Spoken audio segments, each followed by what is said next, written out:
2 साल की लंबी प्रतीक्षा के बाद आज पहली बार 8 सितंबर को धनबाद जिला समाहरणालय में 20 सूत्री की बैठक आयोजित की गई। इधर 20 सूत्री की बैठक के बाद मंत्री बन्ना गुप्ता जन सुनवाई के लिए जिला परिषद निरीक्षण भवन पहुंचे, जहां फरियादियों के साथ भारी संख्या में कांग्रेसी कार्यकर्ता पहुंचे। भीड़ में यह तय करना मुश्किल हो गया कि कौन शिकायत करता है और कौन कांग्रेसी कार्यकर्ता। हालांकि इस आपाधापी में मंत्री बन्ना गुप्ता सभी से मिलते जुलते फोटो खिंचवाते नजर आए। चूंकि डुमरी उपचुनाव में इंडिया गठबंधन के जीत के बाद उन्हें तुरंत ही डुमरी के लिए निकलना था, ऐसे में वो किसी को भी ज्यादा समय नहीं दे पाए। कुछ फरियादी अपना आवेदन दे पाए लेकिन अपनी बात नहीं कह पाए। एक कांग्रेसी महिला कार्यकर्ता तो मंत्री से नहीं मिल पाने के कारण इतना दुखी हुई कि मीडिया के कैमरे के सामने ही उनके आंसू तक निकल आए। हद तो तब हो गई जब मंत्री बन्ना गुप्ता के निरीक्षण भवन से निकलते ही कुछ कांग्रेसी कार्यकर्ता आपस में ही उलझ गए। मीडिया के कैमरे के सामने ही एक दूसरे पर खूब भड़ास निकाले। कोई मंत्री का पक्ष लेकर तरफदारी कर रहा था तो कोई समय नहीं होने के कारण बगावत की मुद्रा में आक्रोश व्यक्त कर रहा था। मर्यादा और अनुशासन को तार तार उस वक्त हुई जब पास में ही धनबाद जिला कांग्रेस के अध्यक्ष संतोष कुमार सिंह और धनबाद जिला विस्तृति के उपाध्यक्ष सह झारखंड कांग्रेस अनुशासन समिति के प्रमुख ब्रजेंद्र सिंह मौके पर मौजूद थे। हालांकि बाद में कांग्रेसियों को सद्बुद्धि आई और मीडिया के सामने लड़ाई ठीक नहीं लगा। कैमरा सब कुछ रिकॉर्ड कर रहा था, ऐसे में वो चुपचाप माहौल को शांत होकर वापस चले गए। अब जानिए किस फरियादी ने क्या कहा और उनका दर्द क्या है। कि आप जन सुनवाई में किस काम से आए थे, क्या शिकायत लेकर आए? हम आए थे सर नौकरी के लिए। 2019 में बिरवा डेट किया है दुमका पाकुर में चुनाव में। यहाँ से डीसी साहब एमडी साहब भेजा था डिप्टी में, वहाँ पर डेट हो गया। अभी तक वहाँ बुला कर साहब से भाग गया कि 4 महीना बाद चलिए बॉडी के लिए चलिए, 4 महीना बाद नौकरी हो जाएगा। हाँ मंत्री जी से तो मुलाकात हुआ। हाँ मगर 4 साल हो गया सर अभी तक। इस भीड़ में अपनी बात रख पाई आप? हाँ रख पाए मगर मंत्री जी सुना नहीं सुना यही है।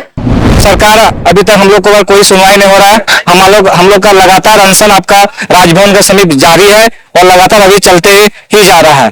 और इसमें आपका अभी अल्पसंख्यक विद्यालय में बिना टेट का ही उनको बहाली कर जा रहा है और वेतनमान दिया जा रहा है। और हम लोग अब 20 साल से कार्यरत है और टेट भी पास है, फिर भी हम लोग को अभी तक कोई सुनवाई नहीं हो रहा है। इसी का मांग लेकर हम लोग स्वास्थ्य मंत्री बन्ना गुप्ता जी के पास ज्ञापन देने आए थे। हम लोग आज प्रभारी महोदय के समक्ष जो धनबाद में एयरपोर्ट नहीं है, जिसके कारण आज धनबाद की जनता और खासकर के स्वास्थ्य के क्षेत्र में सुपर हॉस्पिटल बन चुका है, तैयार है, लेकिन यहाँ पर जो डॉक्टर्स हैं वो आना नहीं चाह रहे हैं, जिसके कारण धनबाद की जनता को काफी परेशानी हो रही है। ये बताएं कि आप लोग जो है मंत्री जी से क्या कहा?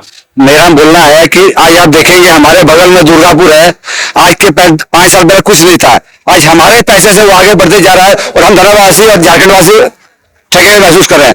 मेरा ये बोलना है अगर यहाँ एयरपोर्ट खुलता है, वो जो पैसा वहां भेज रहे हैं दुर्गापुर, वो यहाँ बचेगा, हमारी जनता के काम आएगा। सिंदरी की जो समस्याएं हैं वहाँ स्वास्थ्य नहीं है, इतनी बड़ी आबादी है सिंदरी में, स्वास्थ्य नहीं है। नगर निगमों की उपेक्षा का दंड हो रहा है। पिछले दिनों आप भी सिंदरी गए थे, जो हमारा मुख्य सड़क है चलने योग्य नहीं है। नगर निगम की मनमानी, नगर निगम जो है सो उसको क्या बोलते हैं, सेल्फी ये बनवा रहा है, उसको क्या बोलते हैं, जिस सेल्फी पॉइंट वहां सड़क खड़ा होने की जगह नहीं, जो बुनियादी बातें हैं उस पर मैं ध्यान दे रहा है। इनकी भ्रष्टाचार के बारे में मंत्री को मैं स्पष्ट कहा कि जिस ढंग से आज हम केंद्र से जवाब मांग रहे हैं, झारखंड का जवाब हमें भी देना पड़ेगा। मंत्री महोदय, मैं एक अध्यक्ष हूँ, मैं कांग्रेस का बात लाया हूँ, बाल बच्चों का बात नहीं लाया हूँ, सिंदरी की बात लाया हूँ। सिंदरी उपेक्षित है। आप स्वास्थ्य मंत्री हैं, गौशाला में एसपी राय साहब के समय में जो उनको रेफरल अस्पताल का दर्जा मिला था, आज वहां एक डॉक्टर नहीं है गौशाला सिंदरी में। ये 350 घर का यहाँ मामला है, ये सब मेरा मेंबर है। कांग्रेस के लिए हम काम करते हैं, एड़ी चोटी एक करते हैं। आज मंत्री जी आए तो मिले तक नहीं, आवेदन ले लिया, उसके बाद ऐसे ऐसे करके मोड़ लिए। 300 घर 350 घर उजड़ता है तो हमको कौन पूछेगा? हम तो काम से आए थे। कांग्रेस की नेत्री जी, हम उपाध्यक्ष हैं और पूर्व अध्यक्ष भी हैं और अपने क्षेत्र का एमसी। अपने ही विभाग के अगर मंत्री नहीं सुनेंगे तो दूसरा कौन सुनेगा? अब पता नहीं, अब तो वही बताएंगे क्यों नहीं सुने। एक तो हॉट मुद्दा ये है कि जिला में कुछ लोगों ने मुद्दा उठाया कि अवैध खनन का, लेकिन अवैध खनन पे हमने कहा कि अवैध खनन का सब लोग लगाता है आरोप पुलिस पे, लेकिन भाई जिसका कोयला है, कोल इंडिया का है, कोल इंडिया का सीएमडी एक बार नहीं बोलते हैं कि मेरा कोयला चोरी हो रहा है या चोरी हुआ है। अगर एक भी एफआईआर दिखाइए ऐसा कि जो पदाधिकारी दिया है और एफआईआर नहीं हुआ है। ये जो भी पकड़ती है झारखंड पुलिस पकड़ती है और उसको जेल का हवाला भेजता है, लेकिन सीआईएसएफ है यहाँ। सीआईएसएफ क्या करता है? किसी पे नहीं बरास, किसी पे बरास नहीं, नहीं किसी पे नहीं। मुझे अपने आप पे गुस्सा था। अच्छा, मुलाकात हुई? हाँ, मुलाकात भी हुई, रिमाइंडर भी दिए, बात सुना भी गया था उनका। आपका करकेल स्वास्थ्य केंद्र में 24 घंटा डॉक्टर की मांग, आपका अल्ट्रासाउंड मशीन, एक्सरे, क्योंकि वहां पे 10 लाख की आबादी में एक से ऐसी है केंद्रीय सामुदायिक केंद्र। और तो कहा तो क्या कि आधे घंटे में मंत्री जी रुके नहीं, चले गए? नहीं, सबका अति निष्पादन करके गए, सबके लोगों को सुना गया, मंत्री के द्वारा सभी लोगों को। अभी तो नहीं, कोई गुस्सा में नहीं, कोई आक्रोश नहीं, भड़के हुए थे कुछ लोगों पर? नहीं, अपने आप लोग भड़के हुए थे और किसी पे नहीं। कोई दिल्ली से रोक रहा था? नहीं, कोई रोकेगा हम लोग को? कोई नहीं रोकेगा। मंत्री जी सुबह से 10 बजे बिना खाए हुए, विसूत्री की मीटिंग ज्वलंत मुद्दा था, फर्स्ट विसूत्री की मीटिंग थी, वहां से आए खाना भी नहीं खाए, खाना खाने भी नहीं गए और उन लोगों की जनता की बात। तो डुंगरी में भी जाना था, उनका कार्यक्रम वहां भी सफल करना था। हम ये कह रहे हैं कि झारखंड में बन्ना गुप्ता ऐसा मंत्री नहीं है कि जो एक एक लोगों का काम आते हैं तो माता ऐसा लोग का सुबह से लेकर रात तक 10-11 बजे तक सुनवाई करता है। तो यहाँ पे लोग, कुछ लोग गुस्से में क्यों आ गए? अरे कुछ 2-4 लोग जो थे फोटो नहीं खिंचा पाए, नहीं मिल पाए, मिले हैं, फोटो नहीं आया, मीडिया में नहीं आया, इसलिए गुस्सा है। ये बन्ना गुप्ता पूरे झारखंड बनने के बाद बन्ना गुप्ता स्वास्थ्य मंत्री नहीं, वो एक आम कीड़े की तरह आम जनता की समस्या का समाधान करता है। उनके नजर में कोई बीजेपी या कोई कांग्रेस नहीं है। यहाँ पे वो लोग हंगामा कर रहे थे जो अपने निजी स्वार्थ के लिए काम करवाना चाह रहे थे, और अदरवाइज बन्ना गुप्ता जैसा मिनिस्टर आज बगैर नाश्ता किए हुए, अभी बेबी देवी की भूमि में हुई है, मुख्यमंत्री महोदय आया, वहां गए हैं, समय अभाव के कारण सारे कार्यकर्ताओं से वो मिल नहीं सके, ये थोड़ा सा खेद है। इधर मंत्री बन्ना गुप्ता डुमरी उपचुनाव की जीत पर जनता को धन्यवाद देते हुए जीत का श्रेय इंडिया गठबंधन सीएम हेमंत सोरेन के साथ कांग्रेस पार्टी के सुप्रीमो सोनिया गांधी और राहुल गांधी को दिया। करीब 200 करोड़ की लागत से बना धनबाद के सुपर स्पेशलिटी अस्पताल डॉक्टर के अभाव में अब तक चालू नहीं हो पाया है। एसएनएमएमसीएच मेडिकल कॉलेज अस्पताल में सुविधा का अभाव है। वहीं धनबाद में एयरपोर्ट की कमी से विकास रुका पड़ा है। ऐसे इन सभी मुद्दों पर जब मंत्री बन्ना गुप्ता से बात की गई तो उन्होंने बेबाकी से जवाब दिया। एयरपोर्ट और एम्स के मुद्दे पर भाजपा की खिंचाई की और कहा उनकी विफलता की वजह से यह सब कुछ हुआ है, अब सब कुछ ठीक होगा। डीएमएफटी से डॉक्टरों की बहाली की जाएगी। और फिर अंग्रेजी में अपनी बात कहते कहते बन्ना गुप्ता धनबाद से डुमरी के लिए रवाना हो गए। न्यूज एनपी संपादक कुंवर अभिषेक सिंह से खास बातचीत की मंत्री बन्ना गुप्ता ने। कोयलांचल धनबाद में इस वक्त मंत्री बन्ना गुप्ता जी आए हुए हैं। आज विस्तृत की बैठक भी किए हैं, कार्यकर्ताओं के साथ भी उन्होंने मुलाकात की और साथ ही साथ आज वो जन सुनवाई भी कर रहे हैं। इस वक्त में सर्किट हाउस के सामने जो है निरीक्षण भवन में उनका कार्यक्रम चल रहा है। पहले तो जो आज सबसे बड़ी जो खबर आई है वो है कि डुमरी उपचुनाव में जेएमएम प्रत्याशी की जीत हुई है। पहले तो उन्हीं से बातचीत करते हैं। इंडिया आज जीत गया है। नहीं, निश्चित तौर पर मैंने तो कहा ही था कि डुमरी की जनता उस महान नेता के अंतिम शहादत को जरूर प्रणाम करेगी और डुमरी की जनता के श्री चरणों में स्वर्गीय जगन्नाथ बाबू ने अपनी सांस को, अपने जीवन को अर्पण किया।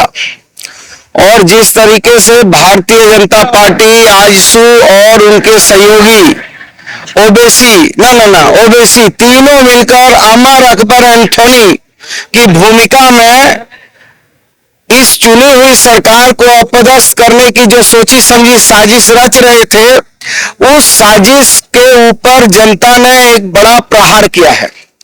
और निश्चित तौर पर जनता ने इस गठबंधन की सरकार को आदरणीय हेमंत सोरेन जी की सरकार को हमारी मैडम सोनिया गांधी और राहुल गांधी जी के सानिध्य की सरकार को पूरा भरपूर समर्थन देके बता दिया कि ये सरकार अपने जनता के लिए जनता के द्वारा चुनी सरकार है और जनता ने मोहर लगा दिया। 24 का लिटमस टेस्ट है। बिल्कुल बिल्कुल बिल्कुल। यहाँ पे अब सुपर स्पेशलिटी अस्पताल जो है वो अभी तक चालू नहीं हो पाया है। पीएमसीएच की ये एसएनएमएमसीएच की हालत बहुत खराब है, तो ये कब तक? तौर पर मुझे मालूम है, लेकिन मैन पावर की कुछ कमियां हैं, आप जानते हैं, कोई आज की कमी नहीं है, लेकिन फिर भी अभी 856 हम लोगों ने चिकित्सक का अधियाचना जेपीएससी में दिया है। अभी भी मैंने बैठक किया था और हमें डीसी साहब को निर्देश दिया है कि वो डीएमएफटी फंड से भी अभी वो 19 चिकित्सकों को लिए हैं, लेकिन मैंने कहा है कि और भी आप चिकित्सकों को लीजिए और हमारी जो है स्वास्थ्य व्यवस्था को दुरुस्त कीजिए। निश्चित तौर पर मैं आपकी बात से कोई इनकार नहीं करता, लेकिन सुधार की गुंजाइशों पर लगातार प्रयासरत है और आप देख रहे होंगे कि लगातार जो है स्वास्थ्य की दिशा दशा में चेंजिंग करने का पूरा प्रयास हो रहा है। लेकिन अस्पताल जल्दी बिल्कुल खुलेगा और आप देखिए अभी हम लोगों ने बोकारो में भी 500 बेड का अस्पताल का निर्माण करने की घोषणा किया है। तो आप देख रहे हो लगातार प्रयास चल रहे हैं, लेकिन अब मैं उन नेताओं में से नहीं हूं कि एकदम झूठ फरेब करके किसी बात को मतलब अपना मुंह मियां मिठू बोलते रहूं। अस्पतालों से जबलपुर महाराष्ट्र एम्स जो है शिफ्ट होने की बात हो रही है। नहीं देखिए ऐसा कुछ नहीं है, उस सब पर हम लोग ध्यान दे रहे हैं। और यहाँ चिकित्सक आना नहीं चाह रहे हैं। देखिए चिकित्सक तो पूरे नहीं भय तो देखिए भय तो बिल्कुल दूर होगा। हमने एसएसपी को बुलाया था, डीडीसी डीसी सारे लोग थे, हमने निर्देश दिया है और जरूरत पड़ेगी तो मैं यहाँ क्राइम मीटिंग भी करूंगा। अमूमन होता है कि मंत्री जो है क्राइम मीटिंग नहीं करते हैं, लेकिन मैंने आज कहा है कि मैं क्राइम मीटिंग भी करूंगा और सारे डीएसपी थानेदार सबको बुलाकर रिव्यू करूंगा और यदि जिसमें ये पाऊंगा कि यहाँ पर जो है बहुत सारा मामला ऐसा है जो सही समय में चार्जशीट नहीं हो रहे हैं, वारंटी गिरफ्तार नहीं हो रहे हैं, उदासीनता बरती जा रही है, तो उस पर फिर माननीय मुख्यमंत्री को लिखकर उन पर कार्रवाई करने की भी अनुशंसा। लेकिन खबर तो यह है कि जो सुपर स्पेशलिस्ट डॉक्टर है उनका वेतन आप लोग 2.5 लाख देंगे तो कोई आएगा नहीं दिल्ली मुंबई से। दूसरा एयरपोर्ट यहाँ पे है नहीं, तो एयरपोर्ट की तो बात एक ठीक है, ये तो बात ठीक है। ये भी तो कहिए ना कि यहाँ पर जो है जो देवघर में बना है एम्स, वो तो यही बनना था, तो किनके कार्यकाल में वो वहां चला गया? उन्हें से नहीं पूछ रहे हैं। उसी एक्सटेंशन सेंटर यहाँ खुलवा दीजिए उसी को। हाँ, कि एक्सटेंशन सेंटर में लापरवाही और उदासीनता थी और किन लोगों ने यहाँ से तीन चीज गया। तो आप ही लोग क्यों नहीं खुलवा के क्रेडिट ले लेते हैं? लोग करेंगे। आप थोड़ा don't lose patience, if you lose patience then you lose all things. We are not only leader, because now the present time politics is not commitment, it is a dirty management. So we are doing social work because I know social work is the first foundation of a strong political base, and my chief minister is also social, and then the Dumri will show how much we are social. मंत्री बदना गुप्ता बता रहे हैं कि धनबाद के super speciality अस्पताल भी खुलेगा और जो एसएनएमएमसीएच की जो बीमार हालत है वो भी सुधरेगा। नए डॉक्टरों की बहाली होगी, डीएमएफटी फंड से बहाली जल्दी की जाएगी। सहयोगी रोहन के साथ अभिषेक कुमार, न्यूज़ एनपी, धनबाद।